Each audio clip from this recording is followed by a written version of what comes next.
Günümüzün ən geniş yayılmış şikayətlərindən biri də unutqanlıq və yaddaş zəifliyi problemidir.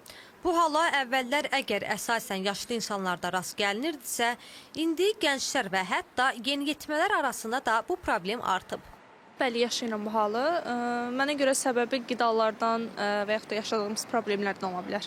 Yaşadığımız mühitdən, dövrdən, qidalardan.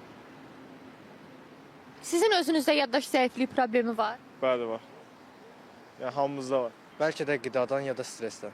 Həkimlər deyir ki, insanların oturaq və asosial həyatı, həmçinin vitamin və hormon çatışmazlığı kimi səbəblər yaddaş zəifliyi problemlərinə yol açan əsas səbəblər arasındadır. Yaddaşsızlıq isə gündəlik iş həyatında görüləcək işləri unutmaqla nəticələnir ki, bu da insanların işinə öz mənfi təsirini göstərir. Səbəbi vitamin və ya hormon çatmamazlığıdırsa, buna qarşı verilən dərmanlar mütləq həkim nəzarəti altında olmalıdır.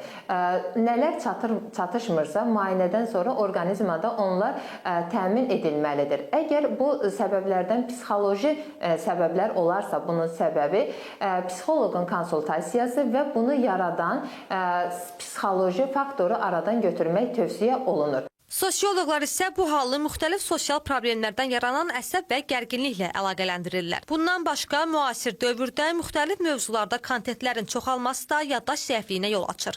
Əgər insanın emosional zəkası düzgün işləməsə, yəni əsəbi olsa, yəni depressiv olsa, aqressiv olsa, onun işlək yaddaşı zəifləyir. Bu working memory zəifləyir. Ona görə görürsünüz, aqressiv, depressiv adamlar, əsəbi adamlar yaxşı danışa bilmirlər. Yaxşı nitq qabiliyyətinə malik olmurlar. Nitq qabiliyyətini gücləndirmək üçün sənin işlək yaddaşının fəzası geniş olmalıdır. Mütəxəssislər yaddaşın həddindən artıq zəifləməməsi üçün çıxış yolu kimi insanların gündəlik olaraq qısa müddətli olsa da zehni istirahətini vacib hesab edirlər.